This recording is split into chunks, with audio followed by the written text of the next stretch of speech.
Vishu bumper ലാഭത്തിൽ നിന്ന് ഭവനരഹിതർക്ക് വീട് നിർമ്മിച്ചു നൽകാൻ സർക്കാർ തീരുമാനം. 9.5 കോടി രൂപ ഇതിനായി വിനിയോഗിക്കും. 160 പേർക്ക് വീടുകൾ ലഭിക്കും. സംസ്ഥാന ഭാഗ്യക്കുറി ഏജന്റുമാരുടെയും വിൽപ്പനക്കാരുടെയും ക്ഷേമനിധി ബോർഡിൽ അംഗങ്ങളായ വീടില്ലാത്തവരെയുമാണ് ഇതിൽ പരിഗണിക്കുക.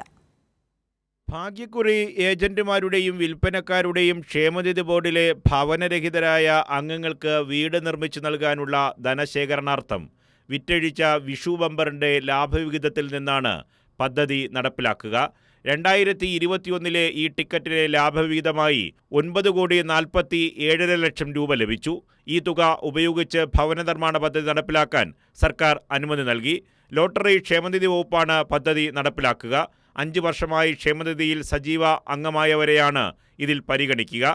സ്വന്തമായോ കുടുംബാംഗങ്ങൾക്കോ വീടില്ലാത്തവരായിരിക്കണം. ക്ഷേമനിധി അംഗത്വ സീനിയോറിറ്റി 40%-ലധികം ഭിന്നശേഷിയുള്ളവർ, ഗുരുതര രോഗമുള്ള കുടുംബാംഗങ്ങൾ ഉള്ളവർ എന്നിവർക്ക് മുൻഗണനയുണ്ട്.